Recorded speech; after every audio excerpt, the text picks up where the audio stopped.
Turns out I overestimated how long it takes to mic someone up. We're going to get started now. All right, everyone, take your seats. I'll give you guys 15 seconds.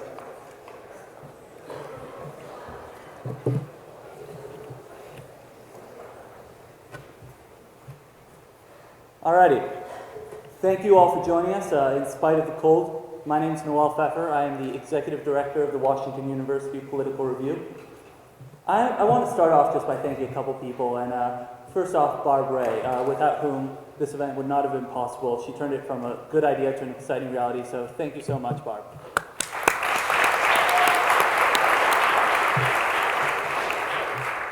I also want to acknowledge all the members of the Political Review who put up flyers, painted the underpass, spammed their friends with way too many articles by Mr. Coates. You were indispensable, so thank you so much. And I am particularly grateful for the support of Sonia Schoenberger and Gabe Rubin, the editors-in-chief of the Political Review. We've seen far too much of each other over the past couple weeks, but looking around, I think it's been worth it. So great job, guys. Thank you very much. All right, Ta-Nehisi Coates is the senior editor for The Atlantic and one of the most prominent journalists in the United States.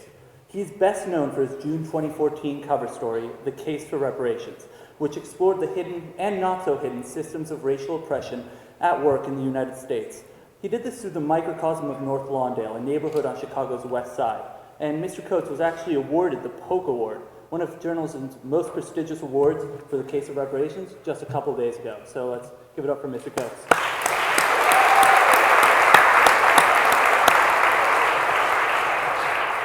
All right, so we actually decided to appeal for the funding to bring Ta-Nehisi Coates to campus in July, before the tragic events of Ferguson, because we were, and for that matter remain, convinced that understanding his argument is a prerequisite to understanding American society today. But there's no doubt that the tragic killings of Michael Brown, Eric Gardner, and Tamir Rice, among countless others, underscore the importance of his argument. They've shattered this fragile facade that we've built up of a colorblind society. They've dispelled the illusion that racism is a problem of the past, and ultimately, they've demonstrated how unacceptable and ultimately unsustainable the status quo is. It's worrying, though, that it takes such dramatic violence to grab our collective attention when we are surrounded by much more mundane injustices. American society has gotten far too comfortable with persistent income and wealth gaps and prefers to ignore the disturbing reality that 1 in 3 black men will go to prison at some point in their lives. Mr. Coates' insight is that these problems are all symptoms of a deeper disease embedded in America's kleptocratic heritage. He argues, and I'll quote him directly, that an America that looks away is ignoring not just the sins of the past, but the sins of the present and the certain sins of the future. And he concludes that the payment of reparations would represent America's maturation out of the childhood myth of its innocence into a wisdom worthy of its founders. We at Washington University are in dire need of Mr. Coates' unique perspective and expertise as we struggle to put recent events in both St. Louis and around the United States into a broader context. We need to be disabused of our innocence. So, without further ado, please join me in welcoming Ta-Nehisi Coates.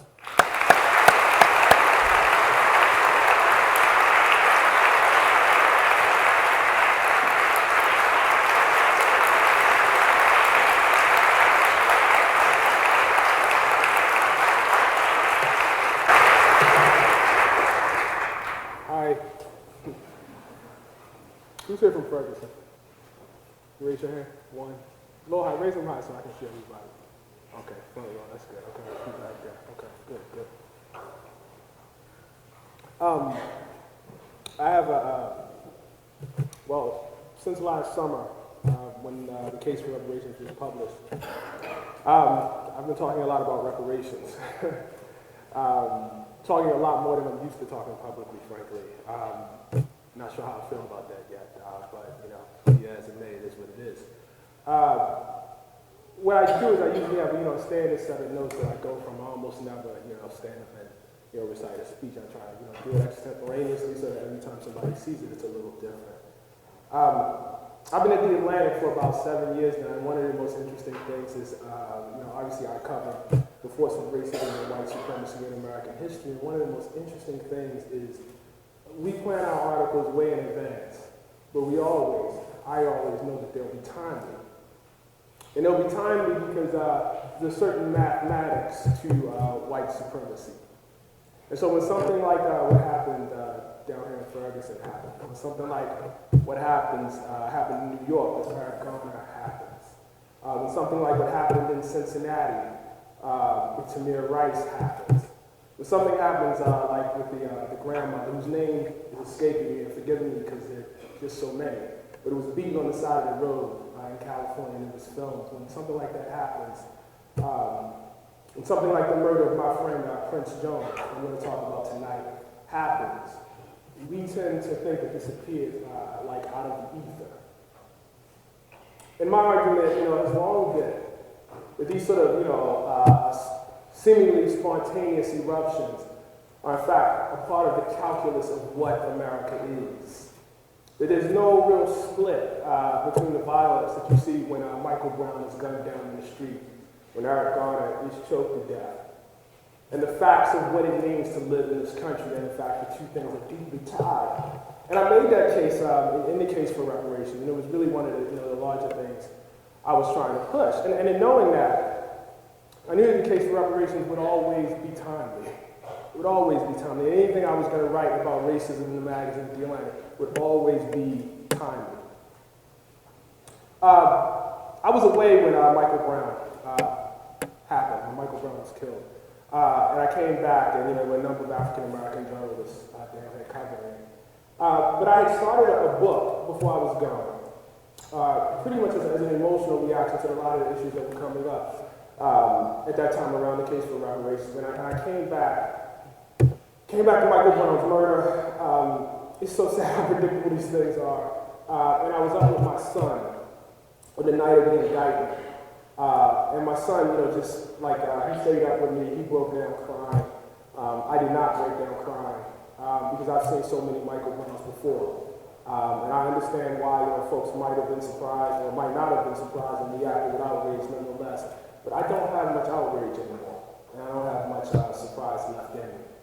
But my son is young, my son is, he just turned 14. And he really believed there was a possibility of an indictment. He really believed it. And when he heard the words, he just went in his room and he just, he said, I have to go. And he went, he broke down, and he just started crying. And I had a conversation with him. The conversation I've been having with him, for as long as, he can remember, certainly, and for as long as I can remember. And it's the same conversation that, African-American parents around this country have, with their young black boys and their young black girls. A conversation not simply about how to conduct themselves out in the street, how to conduct themselves with the police. That's the most mean expression of the conversation. But the broader conversation is, what do you mean to this society as a whole? What is your place in this society? What is the mathematics behind the fact that we're here talking about Michael Brown today, and I can predict that sometime next year, or this year, later this year, when my book comes out, I will have somebody else to talk about. I guarantee it.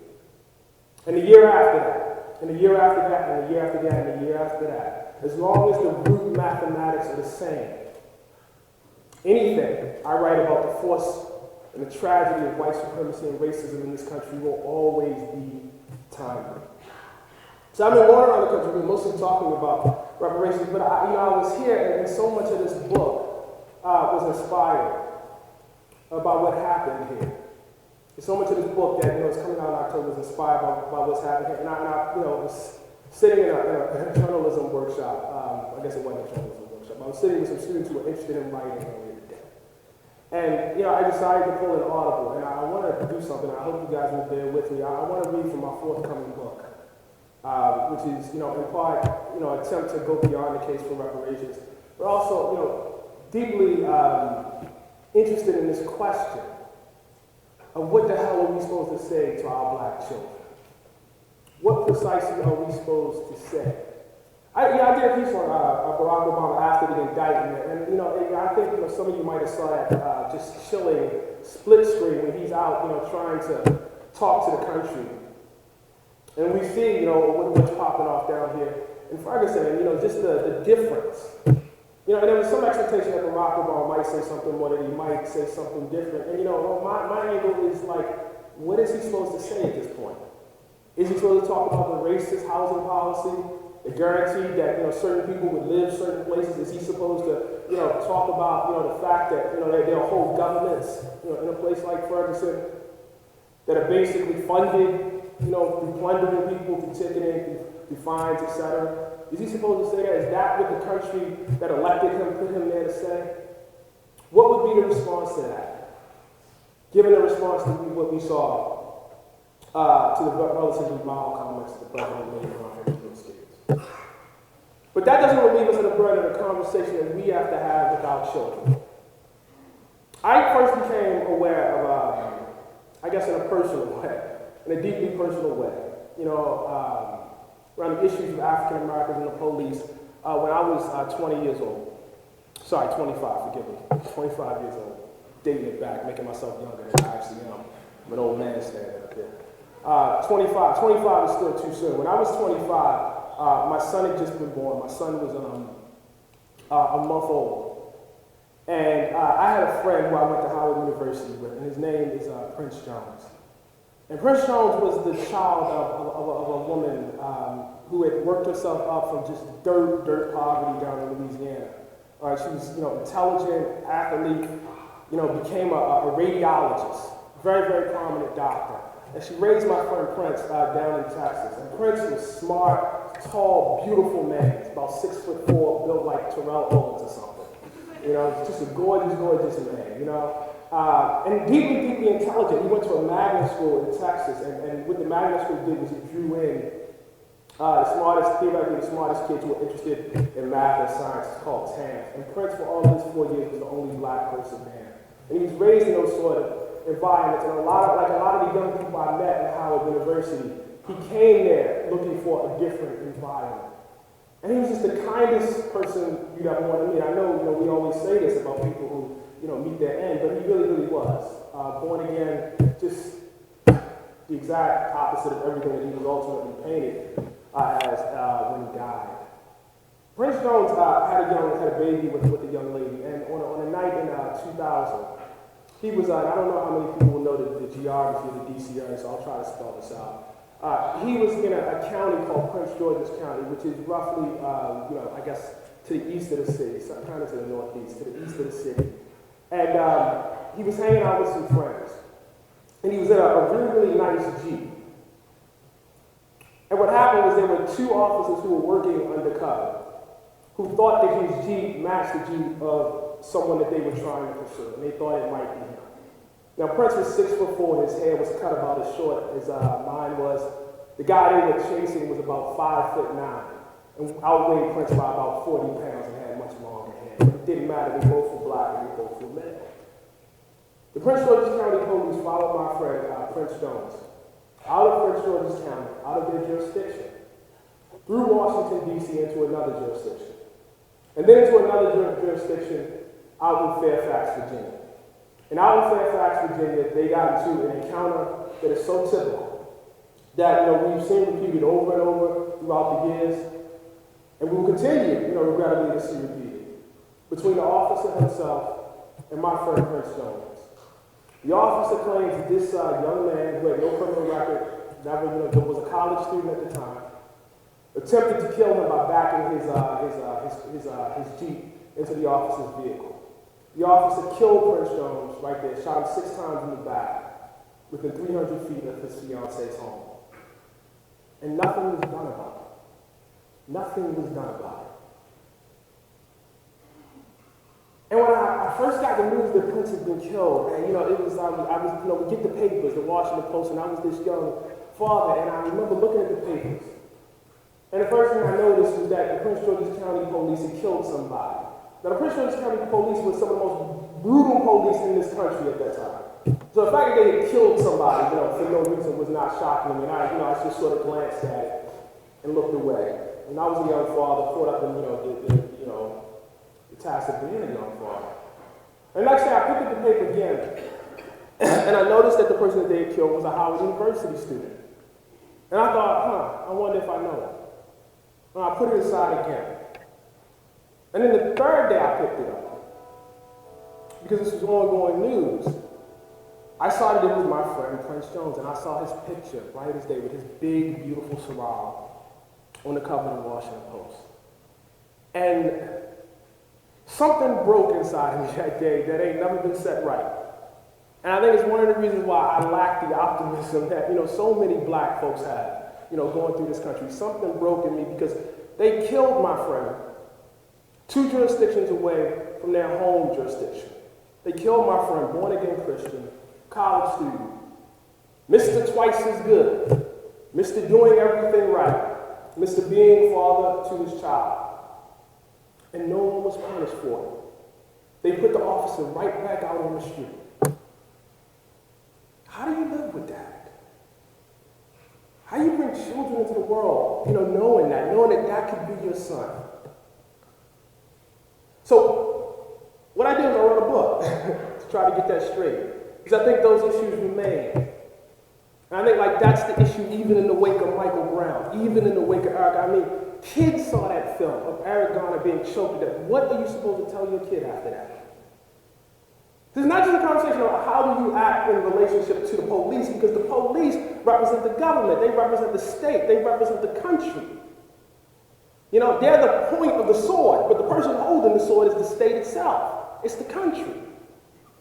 So the deepest part of the conversation is not just a matter of what is the relationship between young black boys and young black girls and black people and the police. It is, what is the relationship between black people in this country and the country itself? And see, that's the much deeper part of it. That says that, maybe police reform in and of itself ain't enough. Maybe putting body cameras on folks ain't enough. What do we tell our kids? So, if you'll allow me, I'm just going to read from this book, and it's my attempt. The first portion is just the introduction, where I just try to let you know what the book is about. And the second portion is about my friend, Prince Jones. And I would like to dedicate this reading to Prince, who awakened me to the world. The book is called Between the World and Me. It'll be out October 17th. Hopefully I'll be coming back to talk to you about it. It begins with a poem from Richard Wright, or a quote from Richard Wright, rather, from a poem. And one morning, while in the woods, I stumbled suddenly upon the thing. Stumbled upon it in a grassy clearing guarded by scaly oaks and elms. And the sooty details of the scene rose, thrusting themselves between the world and me. My son. Last Sunday, the host of a popular news show asked me what it meant to lose my body. I was appearing on a well-regarded news program. I was seated in a studio on the far west side of Manhattan. There was a cord coming out of my ear and another dangling from my shirt. Someone had applied makeup to my face. I saw the screen cut away from the host and words which I had written that week scroll by. The host read these words for the audience, and when she finished, she turned to the loss of my body. She did not mention my body specifically, but by now, I am accustomed to intelligent people asking me about the condition of my body without realizing the nature of their request. Specifically, the host wished to know why I felt, as I had recently claimed, that the progress of those who believe themselves to be white was built on looting and violence. Hearing this, an old and indistinct sadness welled up in me. The answer to this question, as you have likely gleaned by now, is the record of this country itself. There is nothing extreme in this statement. Americans are believers in what the historian Barbara Fields has helpfully dubbed racecraft. That is to say, they believe race to be a creation of physical law and thus cousin to gravity, inertia, or the curvature of the earth. American racism is thus considered a natural byproduct, an unfortunate side effect of an unalterable condition. In this way, a great crime is covered in the innocence of science. But race flows from racism, not the other way around, and white America has never been so much a matter of genealogy and physiognomy as hierarchy.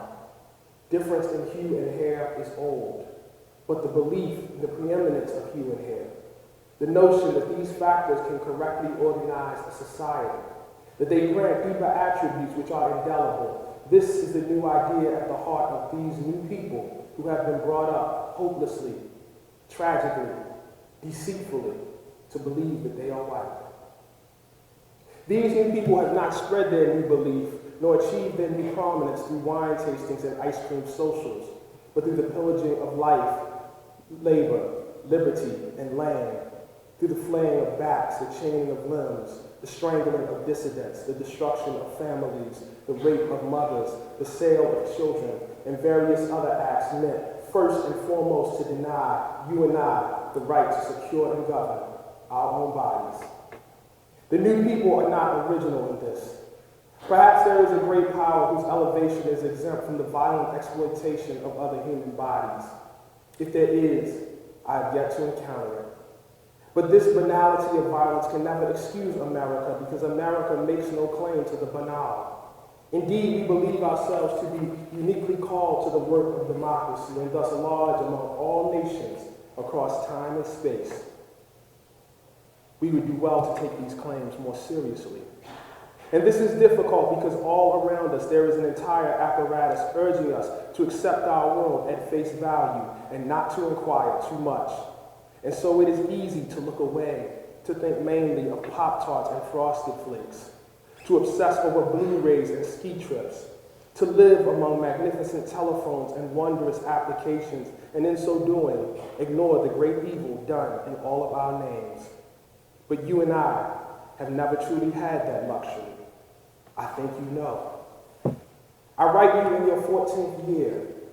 I write you because you saw Eric Garner choked to death for selling cigarettes, and you know that Renisha McBride was shot for seeking help, that John Crawford was shot down for browsing in a department store, and you have seen men drive by and murder Tamir Rice, an 11-year-old child who they were oath-bound to protect.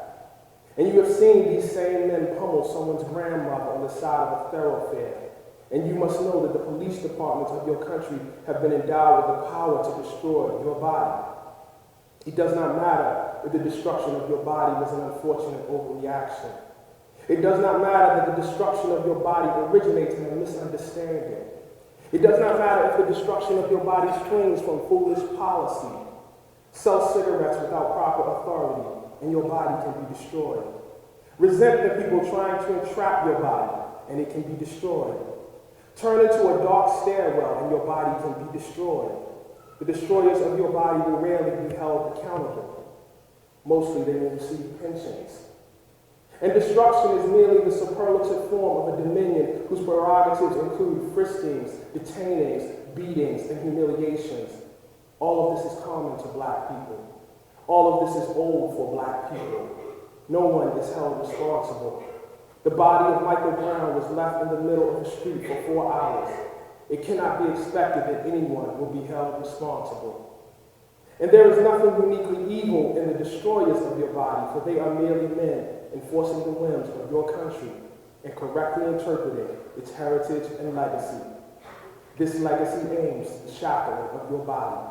It is hard to face this, but all our phrasing, race relations, racial chasm, racial justice, racial profiling, white privilege, even white supremacy, obscure the fact that racism is a visceral experience, that it dislodges brains, blocks airways, rips anuses, knocks out teeth, extracts testicles, disembowels. Last Sunday, I tried to explain this as best I could within the time allotted.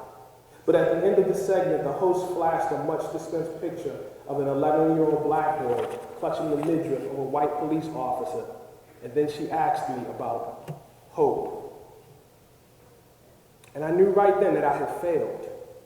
And I remembered that I had in fact expected to fail. And I wondered at the indistinct sadness welling up in me. Why was I sad? I came out of the studio and walked for a while. It was a calm December day. Families believing themselves white were out on the street. Infants being raised to be white were bundled in strollers. And I was sad for these people much as I was sad for the host, and sad for all the people out there watching and reveling in their unearned hope. I realized then why I was sad. When the journalist asked me about my body, it was like she was asking me to awaken her from the most gorgeous dream. I have seen that dream all my life. It is modest houses with nice lawns. It is Memorial Day cookouts, block associations, and driveways. The dream is tree houses and Cub Scouts. The dream smells like peppermint, but tastes like strawberry shortcake. And I have wanted for so long to escape into the dream, to fold my country over my head like a blanket until all the bad things are vanquished by magic. But this has never been an option, because the fact is that the dream is built on us, because the bedding is made from our bodies. And knowing this, and knowing that the dream is a dream, is an escape and not the actual world, I was sad for the host. I was sad for those families. I was sad for my country. But above all, I was sad for you. That was the week you learned that the killer of Michael Brown, that the men who left his body in the street, like some awesome declaration of their inviolable power, would go unpunished. I had known that these men would go unpunished from the moment I heard Michael Brown's name. But you were young, and you still believed, and the dream is so lovely.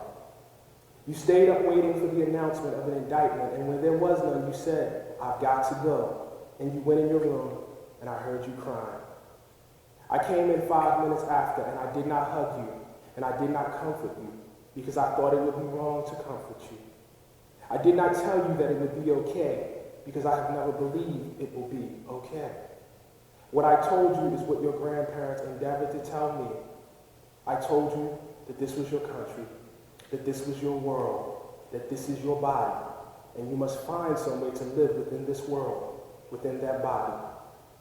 The question of how one should live within a black body is the question of my life, and the pursuit of this question I have found ultimately answers the question itself. This must seem strange to you.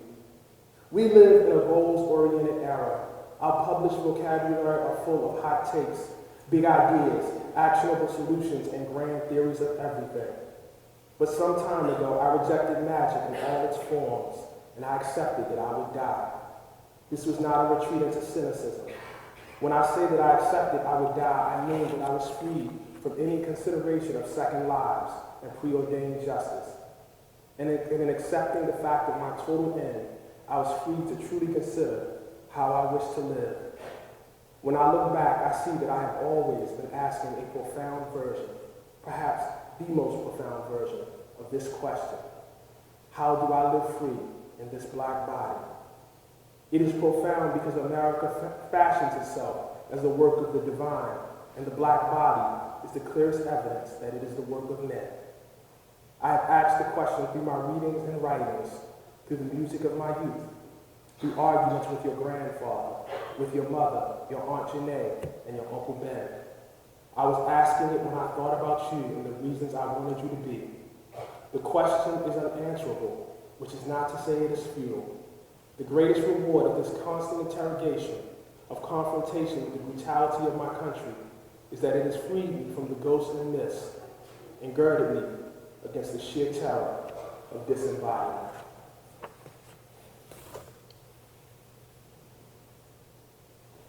Does anybody know that picture? It's a cop, and there's like a kid hugging the cop's midriff. And I was on Face the Nation, and Earl O'Donnell said to me, "Does this give us hope, Ta-Nehisi?" And my heart just sank, you know? It just totally sank. I don't know, maybe it was like passed around on Facebook a lot. And it was the notion that somehow, because, you know, this one individual and this other individual had connected, you know, maybe that, you know, could cure America of everything.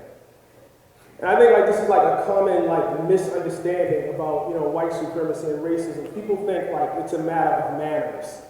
Like if cops and black people would just be nicer to each other, everything would be okay. And the case I've made over and over again is that this is math. It has nothing to do with, you know, how many mean cops are out on the street or how many black people are having a bad day or a good day, that the math dictates certain things. And one of the things it dictates is that black people in this country will, with some regularity, disproportionately lose their bodies.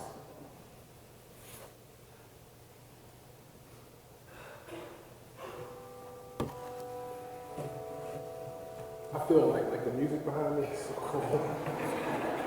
Someone's looking down on me. The next section is about my friend Prince Jones. And this is an attempt for me to describe a meeting with the mother of Prince Jones. So this happened back in 2000. And this brother stayed on my mind. It was not a day that I did not think about him. I moved to New York in 2001, and 9/11 happened, and I was so cold. I felt so cold. I couldn't feel any sympathy for any of the folks that had died. And there was all this call for justice, justice, justice. And all I could think was there was no justice for my brother, Prince Jones. And what right does anybody else have to be saved? What right does anybody else have to safety? What right does anybody else have to justice? When my brother Prince Jones can be mistaken, for someone who someone thought was a criminal and shot down 300 or 400 feet away from the home of his fiancée, leaving his infant daughter to make her way in the world. What right does anybody have to be saved? And I thought about that for years. It wasn't really a day that he was not with me, and I wanted to talk to his mother. Because I wanted, how do you reconcile yourself to the world? How does Michael Brown's mother reconcile herself to the world? How does Eric Garner's family reconcile themselves to the world after something like that happens? I was very interested in this question, so I took it to my friend's mother. So I'll read this. And then what I'll do afterwards is I'll open it up for questions. You can obviously ask about the book, but you can ask me about anything. I'm here for you guys, so you can really ask me about whatever. This is my meeting with Prince Jones' mother, Mabel Jones. Wait, did you just jump to a question and answer? No, I did not. Unless that's what you want to do. Okay, is that a hint? You sure? Are you giving me hints? Like a subliminal shot right there?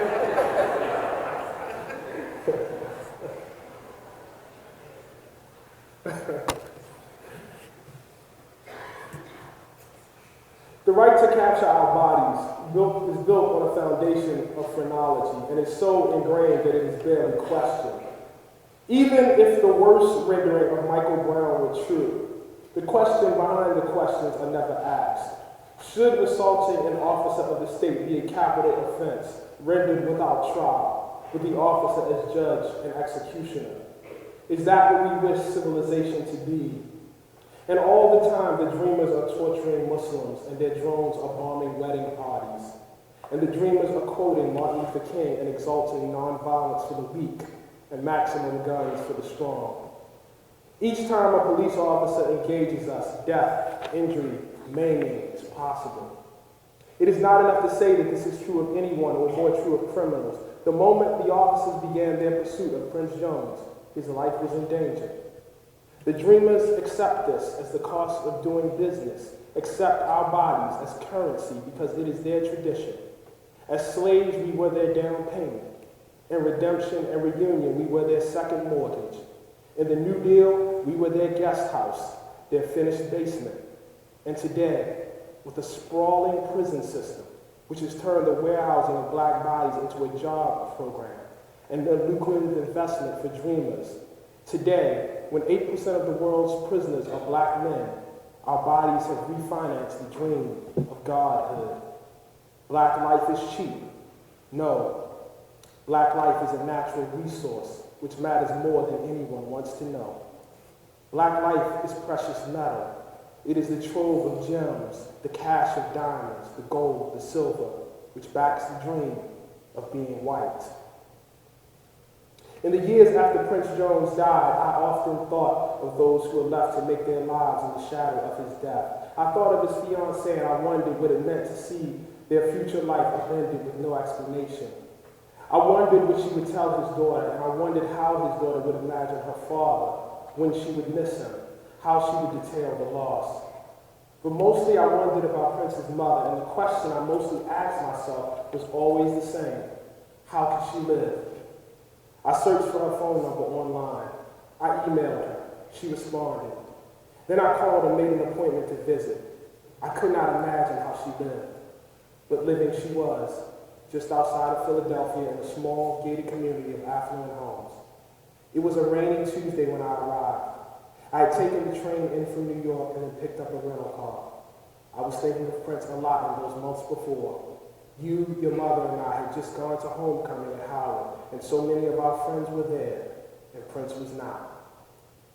Dr. Jones greeted me at the door. She was lovely, polite, brown. She appeared to be somewhere in that range between 40 to 70 years when it becomes difficult to precisely ascertain a black person's precise age. She was well composed, given the subject of our conversation, and for most of the visit, I struggled to separate how she actually felt from what I felt she must be feeling. What I felt right then was that she was smiling at me through pained eyes, that the reason for my visit had spread sadness like a dark quilt over the whole house. I seemed to recall music, jazz or gospel playing in the back, but conflicting with that, I also remember a deep quiet overcoming everything. I thought that perhaps she'd been crying. I could not tell for sure. She led me into her large living room. There was no one else in the house. It was early January. Her Christmas tree was still standing at the end of the room, and there were stockings bearing the name of her daughter and her lost son, and there was a framed picture of him, Prince Jones, on a display table. She brought me water in a heavy glass. She drank tea. She told me that she was born and raised outside Opelousas, Louisiana, that our ancestors had been enslaved in that same region, and that as a consequence of that enslavement, the fear echoed down through the ages. It first became clear when I was 4, she told me. My mother and I were going into the city. We got on the Greyhound bus. I was behind my mother. She wasn't holding my hand at the time, and I plopped down in the first seat I found. A few minutes later, my mother was looking for me, and she took me to the back of the bus and explained why I couldn't sit there. We were very poor, as were most of the black people around us.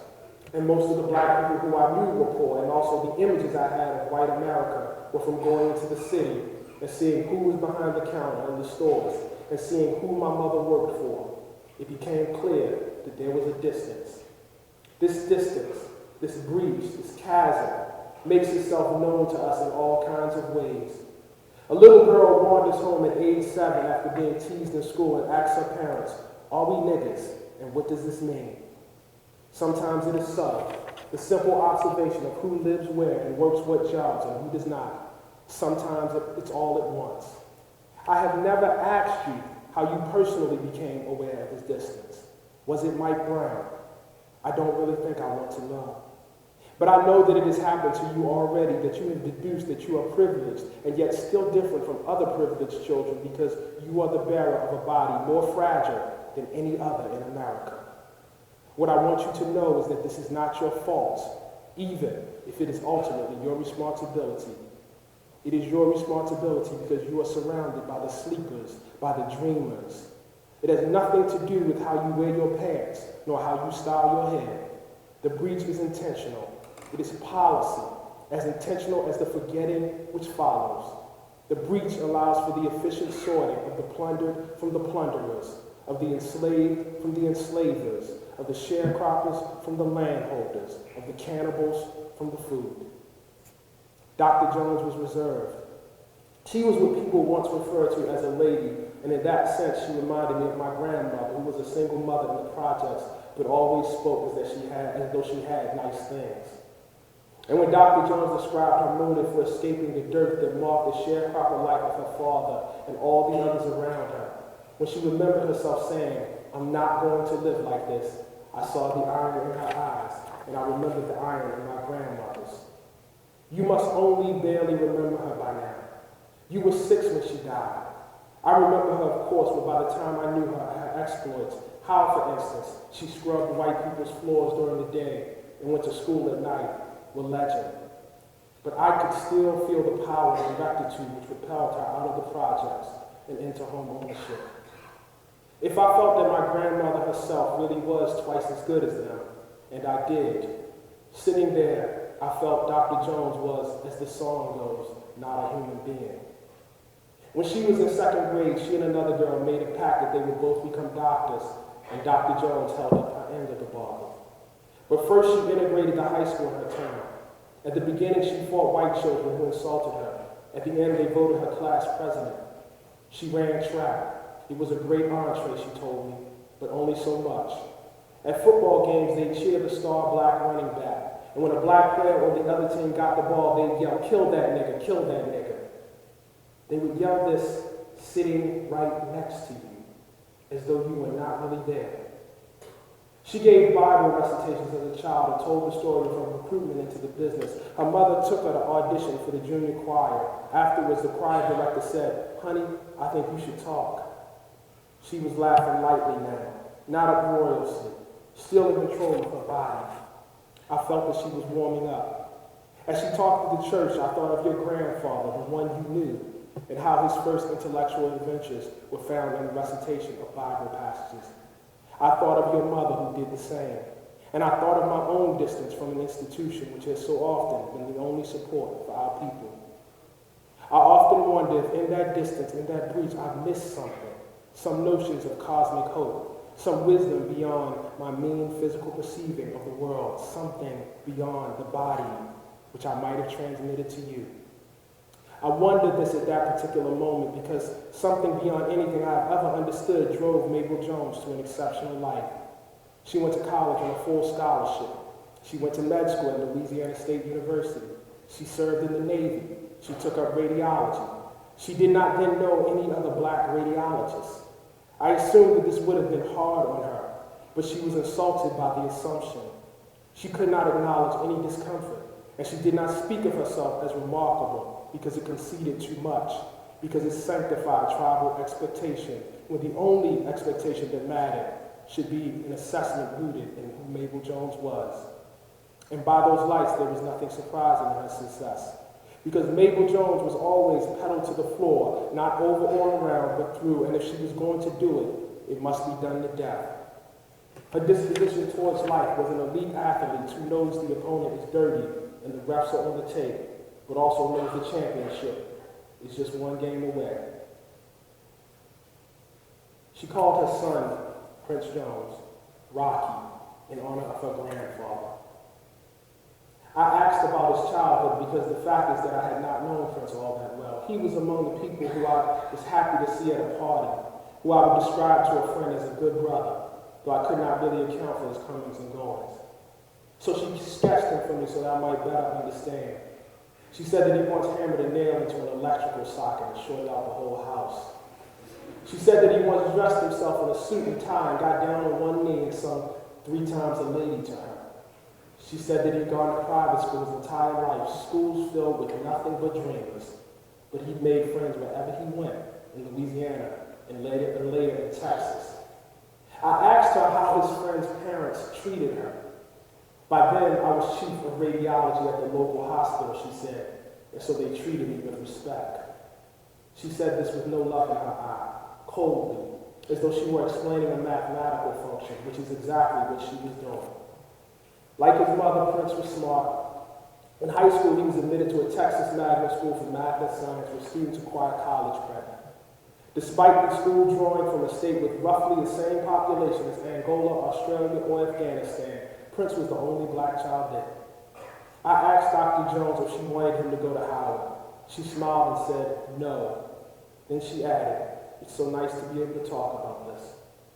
This relaxed me because I couldn't think of myself as something more than intrusion. I asked her where she had wanted him to go for college. She said, Harvard. And if not Harvard, Princeton. And if not Princeton, Yale. And if not Yale, Columbia. And if not Columbia, Stanford. He was that caliber of student. But like at least 1/3 of all the students I met at Howard University, Prince was tired of having to represent himself towards other people. These Howard students were not like me. They were the children of the Jackie Robinson elite whose parents rose up out of the ghettos and the sharecropping fields, went out into the suburbs, only to find that they carried the mark with them and could not escape. Even when they succeeded, as so many of them did, they were singled out, made examples of, transfigured into parables of diversity. They were symbols and markers, never children or young adults. And so they came to Howard to be normal, and more to see how broad the black normal really is. Prince did not apply to Harvard. He did not apply to Princeton. He did not apply to Yale. He did not apply to Columbia. He did not apply to Stanford. He only wanted the Mecca. I asked Dr. Jones if she regretted Prince choosing Howard. She gasped. It was as though I had pushed too hard on a bruise. No, she said. I regret that he's dead. She said this with great composure and greater pain. She said this with all of the odd poise and direction that the great American injury demands of you. Have you ever taken a hard look at those pictures from the sit-ins in the 60s? A hard, serious look. Have you ever looked at the faces? The faces are neither angry, sad, nor joyous. They betray almost no emotion. They look out past their tormentors, past us, and focus on something way beyond anything known to me. I think they are fastened to their God, a God whom I cannot know and in whom I do not believe. But God or not, the armor is all over them and it is real. Or perhaps it is not armor at all. So many of these protesters were injured, some of them so much that they would stand with the man who murdered Martin Luther King. Perhaps it is life extension, a kind of loan allowing you to take the assaults heaped upon you now and pay down the debt later. Whatever it is, that same look I see in those pictures, noble and vacuous, that was the look I saw in Mabel Jones. It was in her sharp brown eyes which welled but did not break. She held so much under her control. And I was sure the days since her Rocky was plundered, since her lineage was robbed, had demanded nothing less. Surely she could not lean on her country for help. When it came to her son, Dr. Jones, his country did what it does best. It forgot him. The forgetting is habit, yet another necessary component of the dream. They have forgotten the scales of theft which enriched them in slavery, the terror which allowed them for a century to pilfer the vote, the segregationist policy which gave them their suburbs. They have forgotten because to remember would tumble them out of the beautiful dream and force them to live down here with us, down here in the world. I am convinced that the dreamers, at least the dreamers of today, would rather live white than live free. In the dream, they are Buck Rogers. In the dream, they are Prince Aragorn.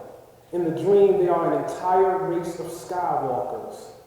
To awaken them is to reveal that they are an empire of men, and like all empires of men, are built on the destruction of the body.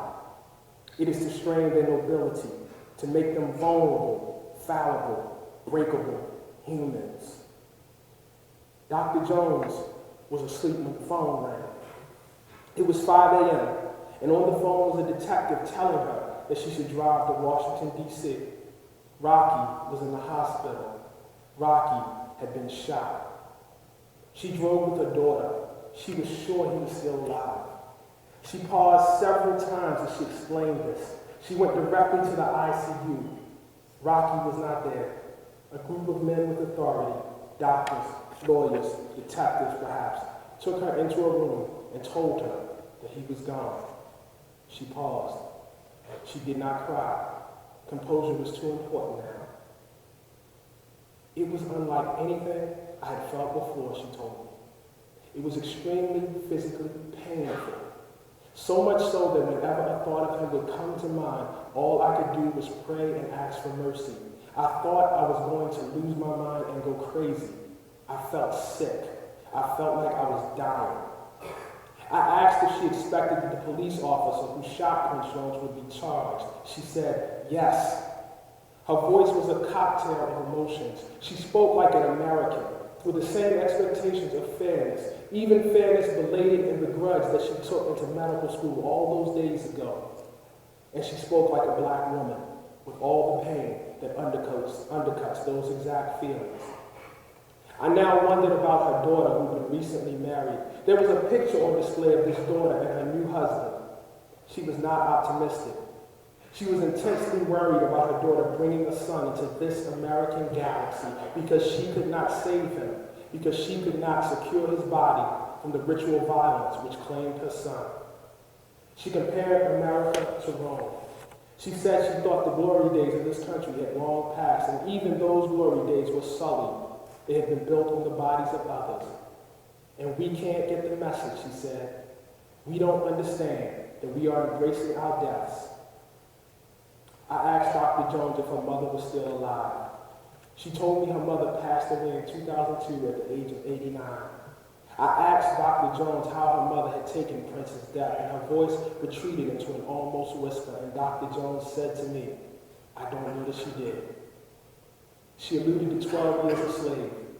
There he was, she said, speaking of Solomon Northup. He had means. He had a family. He was living like a human being, and one racist act took him back. And the same is true of me.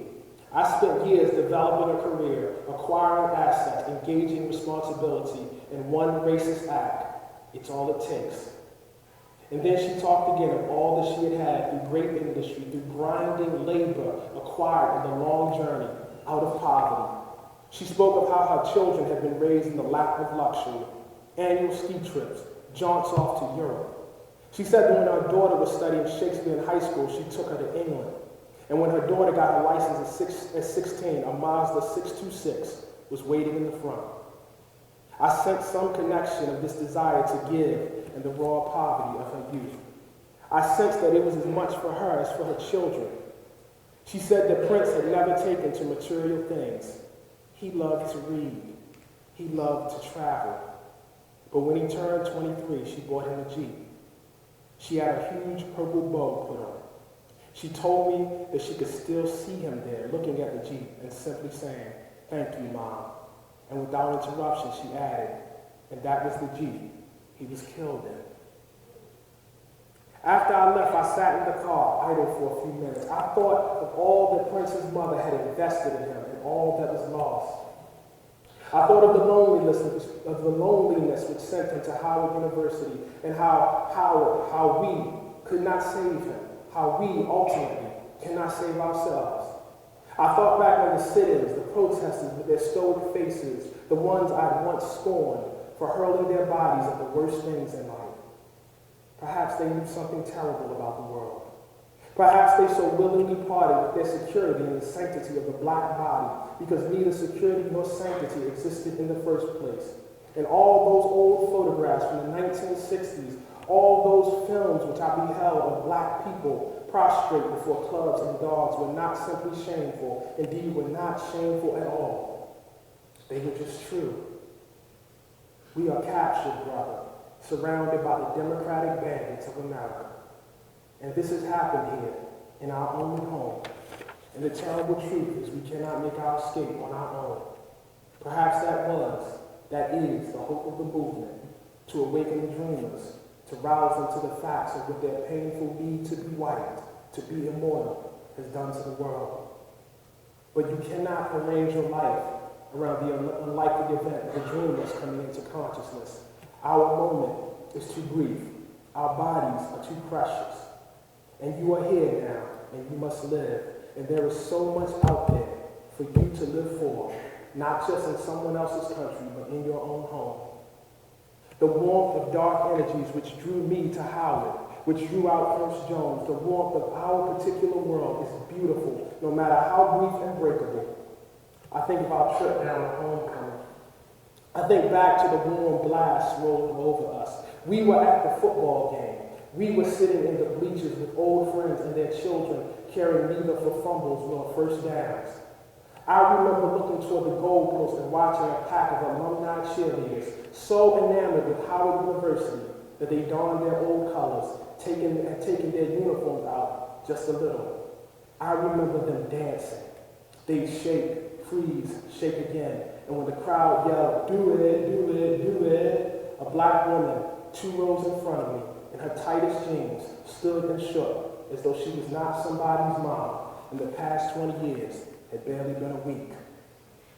I remember walking down to the tailgate party without you. I could not bring you, but I have no problem telling you what I saw. The entire diaspora was around me. Hustlers, lawyers, cappers, busters, doctors, barbers, deltas, drunkards, geeks, and nerds. The DJ hollered into the mic. The young folks pushed towards him. A young man pulled out a bottle of cognac and twisted the cap. A girl with him smiled, tilted her head back, and imbibed, laughed. 50 strains of marijuana were washing over me. 50 strains of black people were washing over me. And I felt myself disappearing into all of their bodies. The birthmark of damnation faded, and I could feel the weight of my arms, and I could hear the heave in my breath. and I was not talking then, because there was no point. That was a moment, a joyous moment without them, a moment imbued by a power more gorgeous than any voting rights bill. This power, this black power, originates in a view of the American galaxy taken from a dark and essential planet. Black power is the dungeon-side view of Monticello, which is to say, it is the view taken in struggle. And black power bursts a kind of understanding which illuminates all the galaxies of the world in their truest colors. Even the dreamers, lost in their deep reverie, feel it. For it is Billie Holiday they reach for in sadness, and it is Mobb Deep that they holler in boldness, and it is Isaac that they hum when they are in love, and it is Dre that they yell in revelry, and Aretha is the last sound they hear before dying. We have made something down here. We have taken the one-drop rule of dreamers and we have flipped it. They made us into a race. We made ourselves into a people. Here at the Mecca, under pain of selection, we have made a home, as do black people on summer blocks marked with needles, vials, and hopscotch squares. As did black people dancing it out at rent parties. As do black people at their family reunions, where we are regarded like the survivors of catastrophe. As do black people toasting their cognac and German beers, passing their blunts and debating MCs, as do all who have voyaged through death to life upon these shores. That was the love, the power that drew Prince Jones. The power is not Godhead, but a deep knowledge of how fragile everything, even the dream, really is. Sitting in that car, I thought of Dr. Jones's predictions of national doom. I had heard such predictions all my life, from Malcolm and all his posthumous followers who believed and hollered that the dreamers must reap what they sow. The rendition was biblical. Cosmic law would punish the sinners. I saw the same prediction in the words of Marcus Garvey, who promised to return in a whirlwind of vengeful ancestors, an army of middle passage undead. No, I left Howard knowing that this was all too past, knowing that should the dreamers reap what they had sown, we would reap it right along with them. Plunder has matured into habit and addiction, and that the people who could author the mechanized death of our ghettos, the mass rape of private prisons, then engineer their own forgetting, must inevitably plunder much more. This is not a belief in prophecy, but in the seductiveness of cheap gasoline. Once the dream's parameters were caged by technology and the limits of horsepower and wind, but the dreamers have improved themselves, and the damming of seas for voltage, the extraction of coal, the transmuting of oil into food, have enabled an expansion and plunder with no known precedent.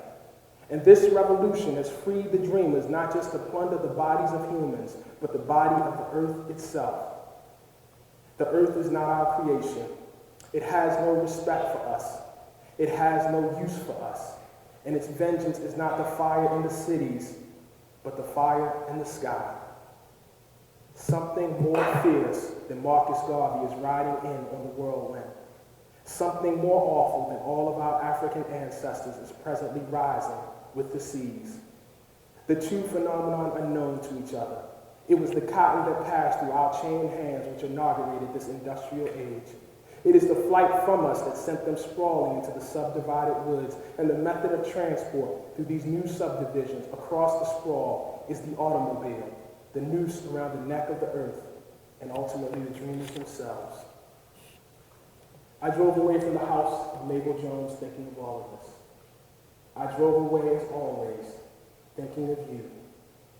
I do not believe we can stop them, Samara, because they must ultimately stop themselves. And still, I urge you to struggle. Struggle for the memory of your ancestors. Struggle for wisdom. Struggle for the warmth of the Mecca. Struggle for your grandmother and your grandfather. Struggle for your name. But do not struggle for them. Hope for them. Pray for them if you are so moved. But do not pin your struggle on their conversion.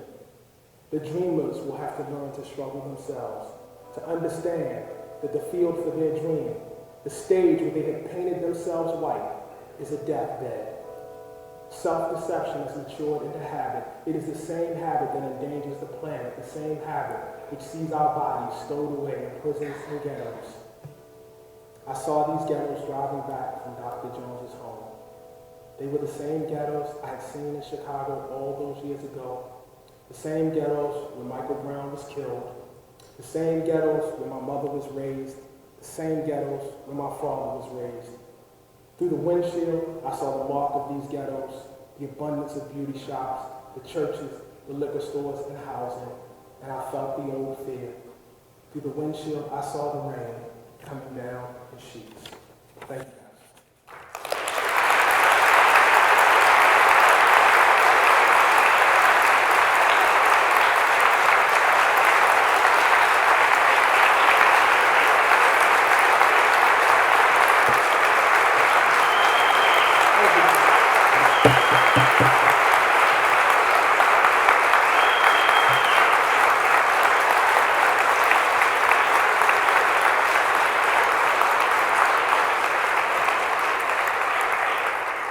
So I'll take questions about that or about anything. And the only thing I ask is very emotional. So I'm very glad. So I'll take questions about anything. The only thing I request is that you ask a question and keep it brief. And that's not so much for my behalf. That's on the behalf of everybody else, making sure we can get as many questions fitted in as possible. I will also ask people in the audience to not be shy about asking questions. Don't sit there and know you have a question and then try to ambush me afterwards because you were too scared to ask it at the mic. The mic is there for a reason. Use it. I'm here for you. Let's go. How much responsibility do you think the mythologizing of American history has in schools has in the persistence of the practice that you talked about? Well, it's an element, but ultimately responsibility lies within the people themselves. The mythology is there for a reason. People put it there, people accept it. People, want to know things and they don't want to know things. Education is one tool, among many tools. It's certainly part of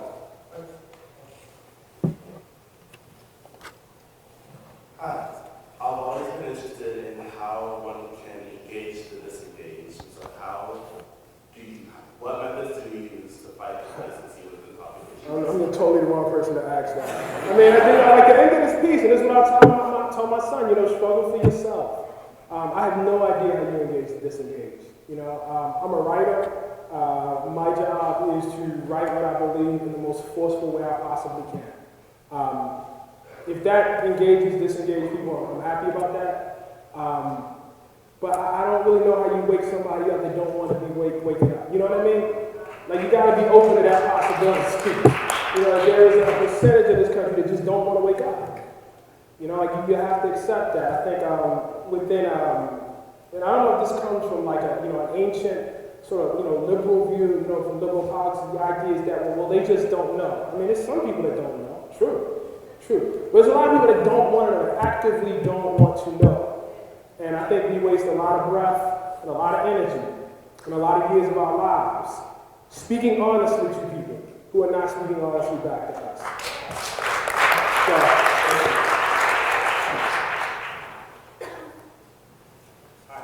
Hi, can I have some more water?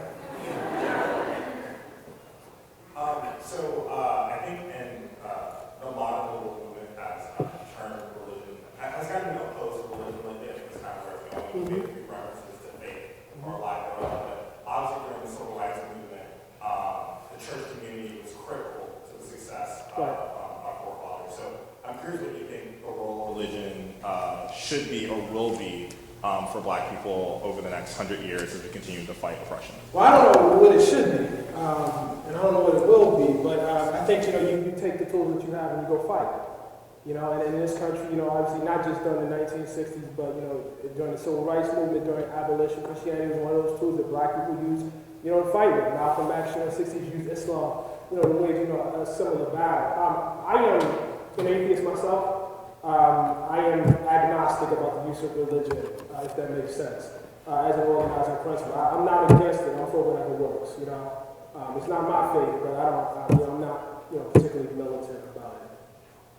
Thank you. Mm-hmm. Hi, again. It's like your fourth question today. This guy, I know some of y'all are shy. This guy's on his fourth question. Some of us in there. Woo. As a young person who like wants to figure out how like I can make a difference in the world and make the world a better place, what's your advice to like college students like us? My advice is first of all to get a foreign language. That's the first thing, because what that does is immediately expands the world. I highly urge you to do it. It's a mistake I made while I was in college. That's the first thing. My second piece of advice is to find something you love and to aggressively pursue it. I think that's critical. That's critical because I think it has to begin with you. I can only speak from my perspective. Obviously I have certain politics, but I love to write. I love this. I love doing this, and it enables me to pursue my craft in a certain kind of way. I'm not really too big on dispensing when you should go work in voting rights, you should go work in prison before you should go do this. You should work in the thing that you're deeply passionate about. And then you should figure out how you can angle that towards the broader world, which will be broadened if you learn a second language.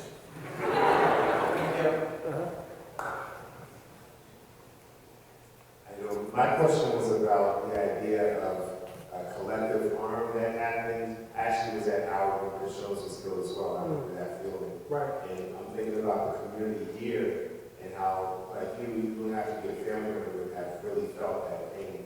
What do you think the community should do to provide maybe reparation or some sort of justice for the community at large? I don't know. I actually don't know. I don't know what we need to do. That's sort of one of the things I'm puzzling through. Let me try a little harder. Can you narrow that down? Do you mean emotionally? What give me some specifics. Yeah, emotionally. So spiritually, emotionally, what can people do to start the process? Well, frankly, I think like the act of protesting is actually part of that. I think like part of protesting is actually cathartic. And some people like say that like it's a bad word. You're just interested in catharsis, you're not getting anything done. No, you are getting something done. You're preventing yourself from going crazy. Because nothing would be worse than to have to sit at home and, just take it. So I think like in that sense, I think protests are really, really important.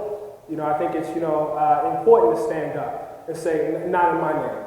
Not in my name. No matter what happens after you say it, no matter whether it's police reform or not, it's very important to be on the record and say, it wasn't me. I wasn't part of this. So I think like that's one of the best parts of protests, is the cathartic aspect of it. Hi. You spoke in your piece in the Atlantic, partially about like an intellectual reckoning that America needs to do with its racist history, and then the other side about like actual economic and other types of reparations that are deserved by the African American population.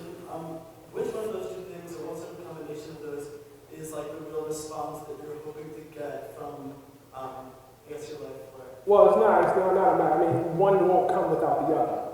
There will be no actual like monetary reparations unless there's some sort of reckoning within first. One of the things that people, when they ask questions about reparations, they like imagine the politics as it is right now. And imagine like checks being mailed out to black people. See, what you have to imagine is a world in which reparations is possible. A political world in which, and that's not the political world we have right now. A world in which, say, H.R. 40 is taken up and appears on the House one, and it actually, is enacted. There's a world in which some critical mass in this country, which means some large number of white people, have become convinced that this is a good idea.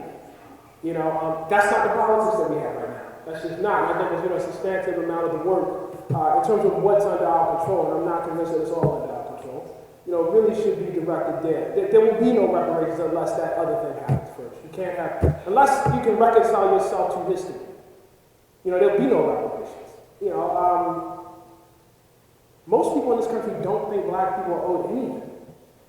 That's the thing that people have to reconcile themselves to. They just don't believe it. They just don't believe history. They don't believe history when they feel that they paint them in a particularly kind light. That's the first thing. That really, above all, nothing happens without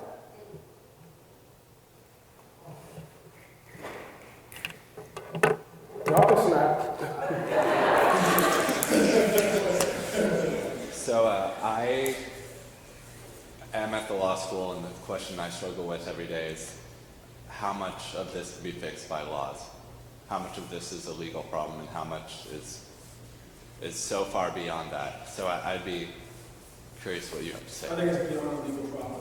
There's a book out right now, and I can't remember the woman's name. She's a law professor. I think she's a law professor. Maybe not. She's at Princeton. The book is called The First Civil Right. And it's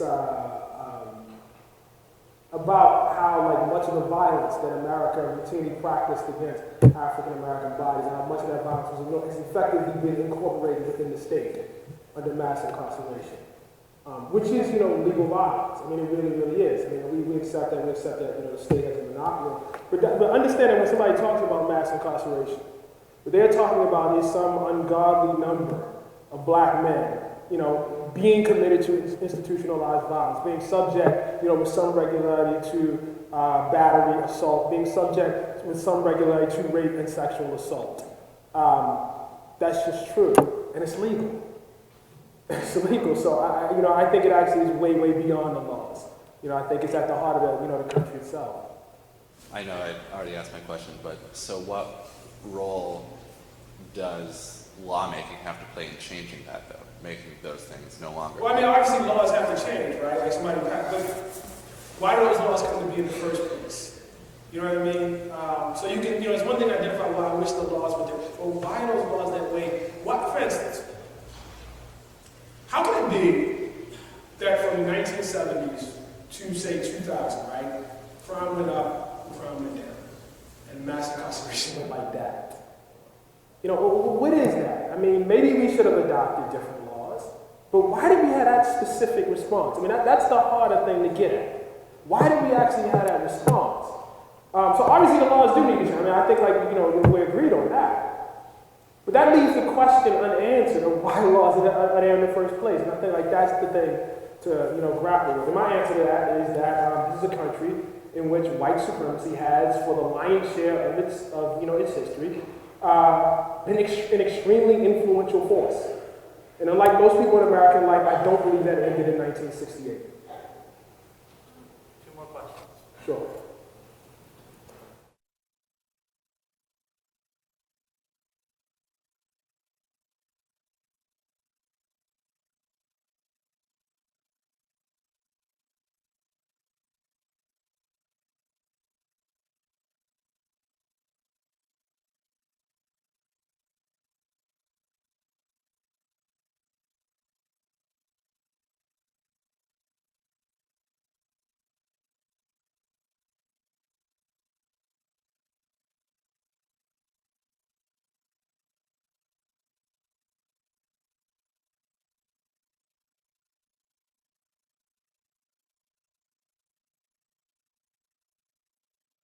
And I don't mean to be insulting to anyone in here. I think, it matters a lot, personally, as an individual, how you identify.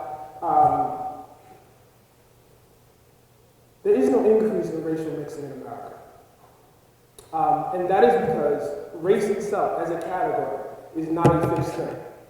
It's not a fixed thing in American history. It's not a fixed thing in the world. You go back to census reports. Race changes. There was a period in this country where Irish was a race.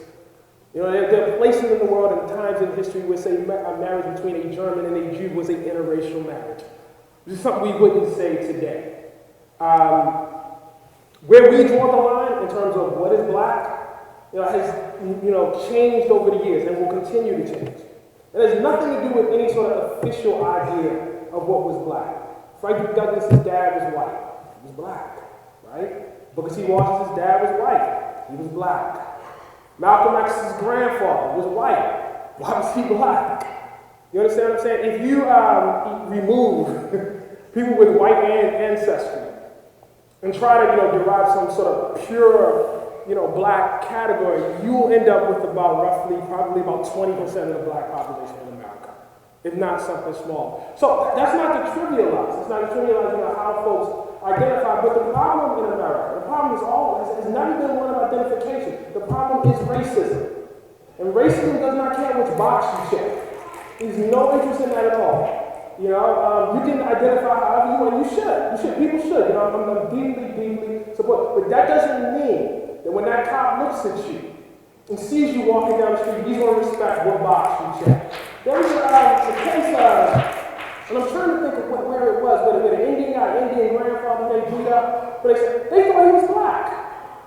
thought he was like, no, he wasn't, right? That wasn't the box he had checked, wherever he was. But it was a racist act. You understand? It was coming out of it, so it doesn't really matter, what box you check.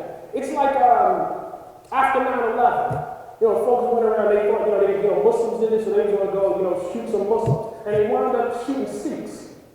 It didn't matter if these folks didn't consider themselves. It's wholly irrelevant. It's wholly irrelevant. Racism was interested in those people. And so racism, I believe, will remain interested in people, regardless of what box they check. Again, I don't want to sound flip, I don't want to sound dismissive of anybody's identity, but what you identify yourself as, what you are interested in, yourself, is very different than what your country is interested in. I'll tell you right now, I've never considered, I shouldn't say I've never, but right now I don't consider myself a member of a black race. I'm a black person. I consider myself a member of an ethnic group called African Americans, but clearly my country considers me as part of a race. And it will remain interested in me in that particular way. I would like to be outside of a black race too. It'd be very nice if I could check something else. You know what I mean? But racism is interested in me. And that's a fact. No matter what I check on my census form, I would always be opposed to that. Thank you. Mm-hmm.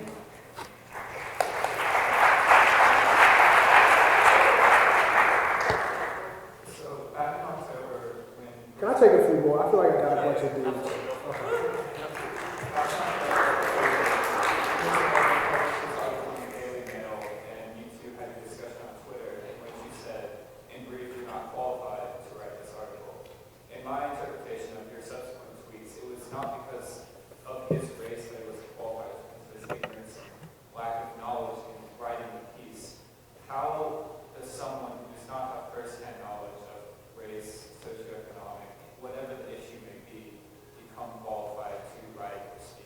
Like anybody else, you educate yourself. It's just that simple. I mean, I published a big argument for the case for reparations. Probably 80% of society were white. It has nothing to do with what race you are or what first-hand experience you have. It has to do with how committed you are to research, reporting, and understanding. It's the same as it ever was. Being black in America is not mystical. Racism and white supremacy is not mystical. It doesn't require some sort of magic or particular, DNA strain or anything like that. It just requires that you take it seriously. Pierce Morgan wasn't taking it seriously. It's just that simple. It's just that simple. So no, he wasn't qualified. I basically said the same thing about Charles Barkley, by the way. Who is a qualified basketball analysis, right? But is not qualified to go on TV and talk about if folks pull up their pants, Michael Brown would still be alive, or whatever he wants to say. These folks are not qualified. You know what I mean? It's not about the DNA, it's about how seriously you take the force of racism and white supremacy in American history. My argument has always been that, more Americans could afford to take it more seriously. So, just read it. That's how you qualify.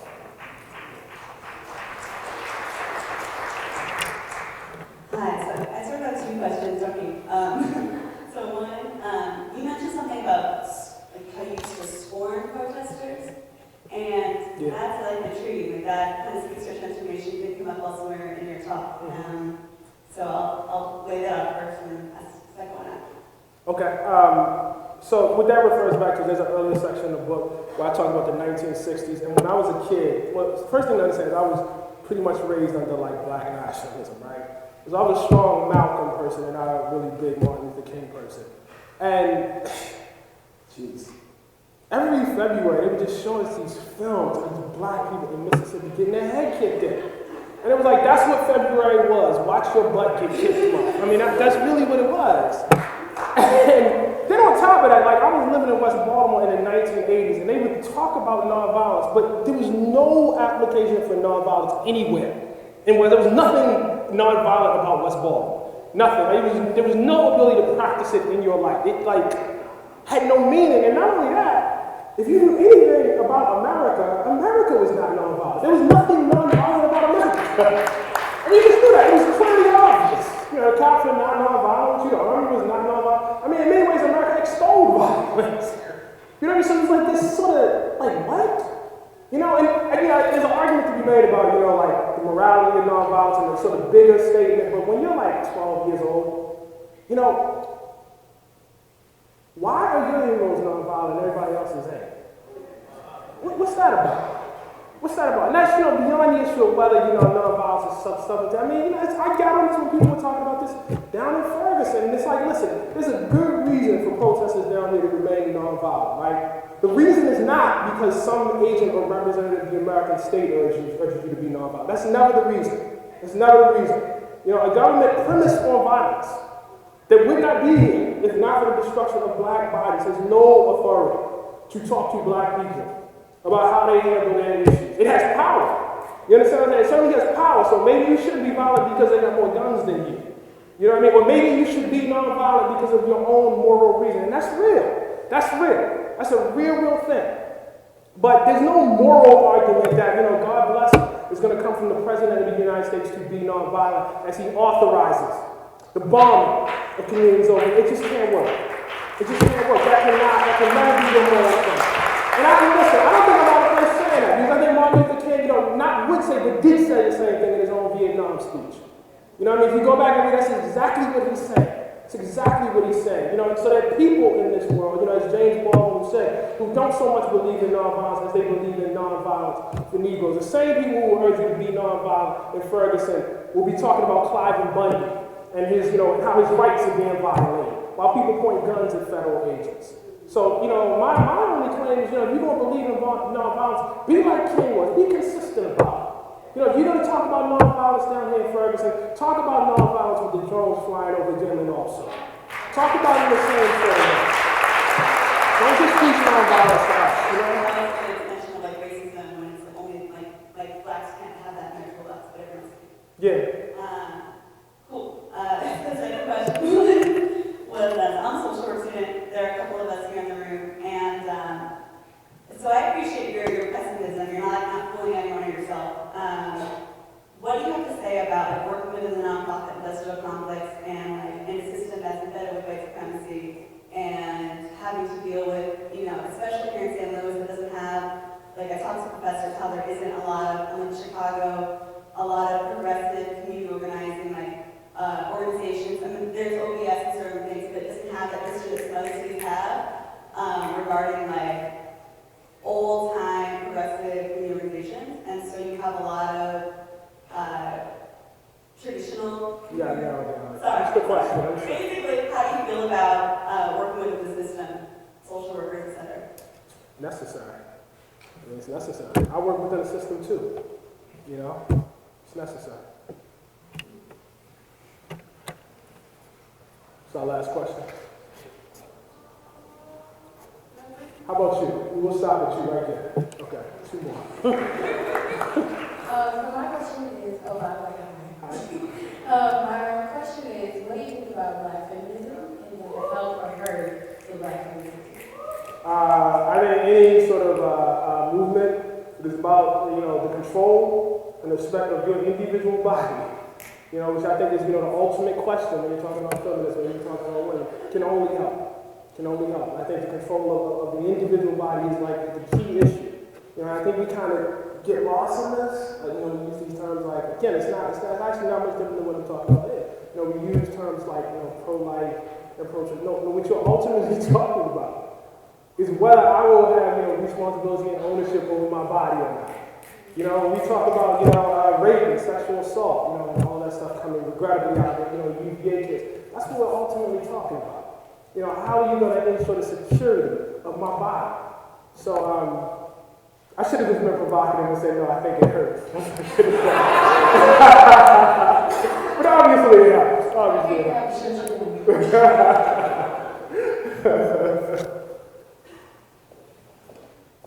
Yes, you too. Okay. Thanks for insurance and equity. So I'm in education, and you just told us what you want from your son. My question to you is, what do you want us to know and understand and respect about the struggle you accept from him? Oh, that's so tough. Okay, I'm going to try to answer this. One of the things that happened to me when I was a kid and I was in school, and there's this movement, and I understand why people do it, right? We should put less pressure on Black children. And everybody's actually arguing the counter, like more pressure, no excuses. we should put less pressure on black children and more on ourselves, and more people with power. I say that as somebody who came up at a time. There was a great deal of pressure, put on me in terms of school. High expectations are good. I am talking about pressure that did not belong. For instance, school was presented to me like this. Listen, you either succeed at this, or you're going to go to jail, you're going to get killed, period. That's what's going to happen to you. Now that may have, and the people were doing that, they loved me. Like, they adored me. They weren't trying to hurt me. But it scared the hell out of me. And I didn't do any better. Like, I wasn't made to be in school. You understand what I'm saying? No one, took me aside and said, Ta-Nehisi, maybe your brain just don't work like that. Let's think about something else. Let's think about some other way, in which you can be successful. Maybe I can, find other people, out there who kind of were like you when you were a kid and made their way out. Maybe I can surround you with people like that. I think education, and like there are reasons why that didn't happen, right? Number one, resource. I was one of 7 kids. There was our parents, I'm not trying to be accusatory towards my parents. I'm not trying to be accusatory towards my teachers. Folks were doing the best they could. But I have to tell you that fear, and not just that, like the lack of self-esteem if you're not one of those kids. If you're not one of those kids, school's a specific skill. You sit, and the school I went to, you sit down, you be quiet, you take lessons, and then, you put them back down. Either you can do that or you can't. My mind, like, even to this day, don't work like that. Like, I couldn't do that right now. As a 39-year-old man, I certainly could not do that as a 9-year-old boy. And I never did. I was a horrible student. And, I think, one of the things that happens is we look, particularly, I'll say, at young boys, right? And then the mask they put on, this sort of, macho, I'm going to be hard thing. And we forget how afraid they are.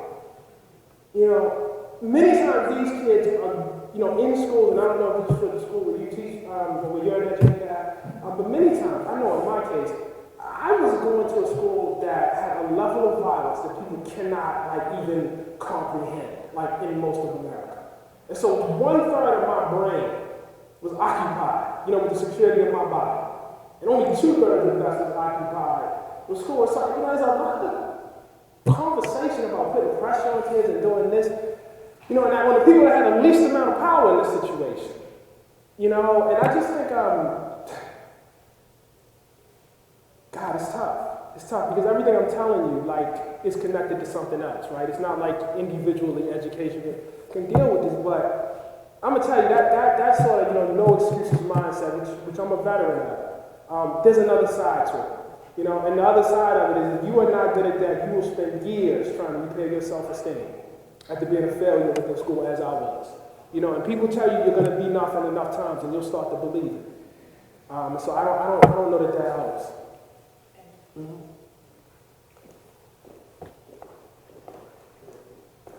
Do you think that immigration has had a negative impact on Black Americans?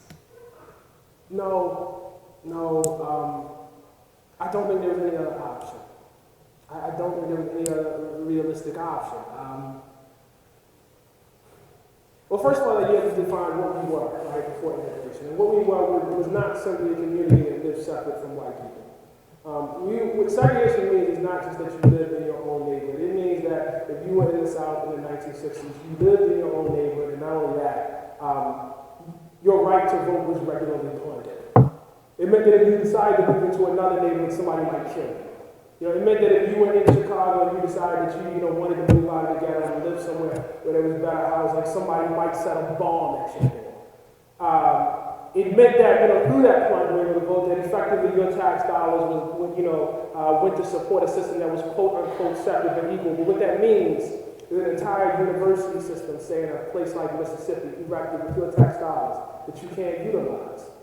The basics of that are just unfair. There's no way to separate segregation from the act of plundering, from the act of taking. That's why they separate you, by the way.